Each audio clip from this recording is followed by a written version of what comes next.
Konnichiwa minasan, bienvenue dans cette nouvelle vidéo. Aujourd'hui on va parler de comment j'étais passionné par le Japon. Allez, c'est parti. Ikimasho.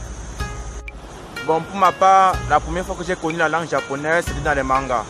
Bien sûr, la plupart de vous ont connu la langue japonaise dans des mangas. Même Kevin San l'a dit dans cette vidéo, dans sa vidéo, qu'il a connu pour la première fois la langue japonaise dans des mangas. Bon, pour ma part, je suivais toujours des mangas en français, bien sûr.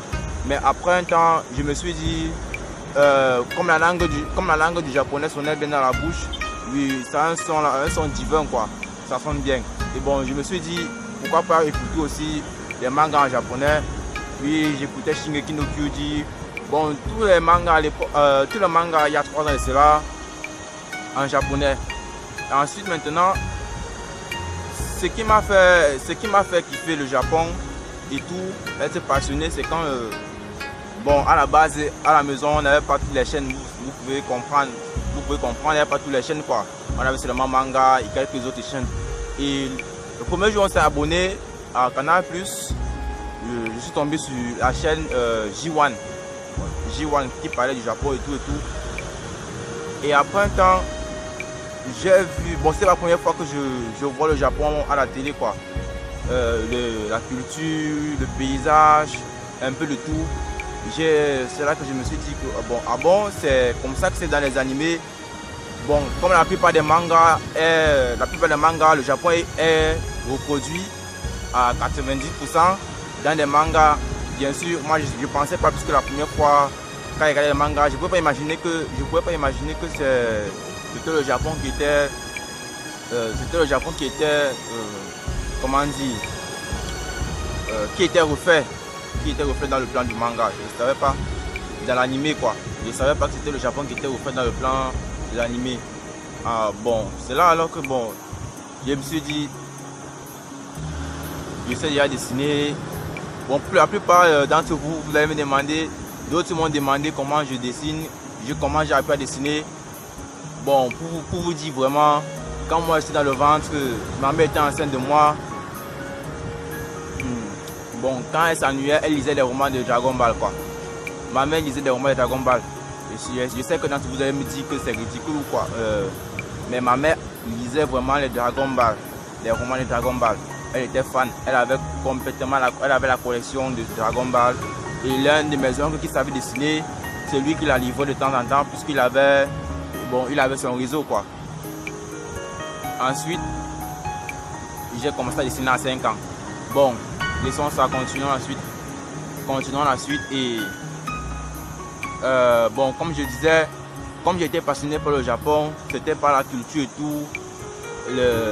Je voyais la cuisson, le paysage et tout. La langue d'abord m'a attiré au premier coup quand j'ai suivi des mangas en japonais. Et ce qui était marrant est que je ne prenais pas compte, puisque je ne prenais pas compte que je pouvais apprendre la langue japonaise. Mais quand je suivais des mangas en japonais, j'avais déjà, bon, je retenais déjà quelques mots, comme quand le personnage disait hi, je savais qu'il disait oui. Quand il disait hie, je savais qu'il disait non. Quand il disait arigatou gozaimasu, je savais qu'il disait merci beaucoup, un peu le tout. Ohayo gozaimasu, je savais qu'il disait bonjour. Konnichiwa, je savais qu'il saluait. Et konbanwa, je savais qu'il disait bonsoir. Et c'est ainsi de suite que j'ai commencé à me dire que bon, cette langue a créé de m'attirer. Je ne veux pas résister, je vais me lancer, je vais apprendre le japonais. C'est ce que je me suis dit. Mais au départ, j'avais pas trop, comment dire ça, j'avais pas tout ce qu'il fallait pour le faire, j'avais pas le courage. Et le premier jour, je me suis d'abord dit, je vais apprendre le japonais. Et après, je me suis dit, ça allait quand même trop dur pour moi. Ça allait trop dur. Je savais pas quoi faire. Puisqu'à l'époque, je ne savais pas que je devais avoir le niveau aussi en japonais. Je ne savais pas que je pouvais apprendre en autodidacte et réussir. Et le deuxième jour, je me suis dit, bon, j'ai abandonné du premier jour, bon, il faut que je me relance. J'ai persisté, j'ai continué, j'ai persévéré. Après maintenant, après une semaine, je me suis débrouillé. Bon, je savais déjà quand même, j'avais retenu presque les bases. Pas beaucoup, peut-être 3 à 4 mots. 3 à 4 mots. On peut dire comme ça pour les phrases. C'était peut-être presque à 3 mois que j'ai commencé à faire des phrases en japonais. Ensuite, je suis allé sur YouTube. YouTube, que j'ai rencontré des youtubeurs exceptionnels qui font des très bonnes vidéos sur le Japon et que je les kiffe tous. D'autres font des cours que j'ai aussi kiffé, qui font des très bons cours, qui sont des très bons professeurs. C'est alors là que je me suis dit, ça a été un coup de pouce pour moi pour apprendre le japonais. J'ai appris le japonais et je suis allé aussi sur le site d'ici Japon pour apprendre le japonais. C'est là que j'ai appris le japonais. J'ai appris le japonais ici Japon pendant, je pense, pendant 7 mois. J'apprenais le japonais tous les jours. C'est ce que j'ai enregistré sur le site du Japon en douceur. J'ai enregistré comment, bon, j'apprenais en audio. J'apprenais en audio avec mon casque. Je suivais les cours matin, le soir. Parce qu'à midi, j'étais trop occupé, j'avais pas trop le temps. Mais quand j'avais un peu le temps, j'apprenais, je me concentrais rien que sur le japonais. Et j'ai fini par atteindre le niveau que j'ai en ce moment. J'ai réussi. Bon, tout ce temps n'a pas été cause perdue. Et je kiffe le Japon pour beaucoup de choses aussi, pour ces plats que j'aimerais goûter quand j'irai au Japon. D'ailleurs, mon ami Tomodachi Shige, il m'a promis qu'il me fera goûter un jour un plat japonais, bien sûr. Or, malheureusement, il rentre au Japon dans le mois de mars. Sangatsu, je pense. Il rentre au Japon dans le mois de mars. Et avant de partir, je vais lui dire au revoir. Bon, les amis, comme je disais, j'ai été passionné par le Japon. Justement, quand je suis tombé sur la chaîne J1, comment dire, bon, je quittais même plus cette chaîne, je ne quittais plus la chaîne J1. Si ma mère m'envoyait, peut-être elle allait faire une commission, il disait, envoie mon petit frère, il va. Elle cherchait à m'envoyer un petit feu comme ça à côté là, même s'il fallait donner la bouteille d'eau ou le verre, je disais mon petit frère qui prend, il la donne quoi. Moi j'étais concentré sur la télé 24 heures. Bon, ça vous mentir.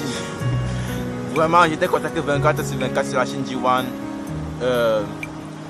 C'est même sur cette chaîne que j'ai connu certains quartiers de Tokyo, Osaka, Ueno, Shibuya, bon, etc. Un peu de partout, un peu de tout.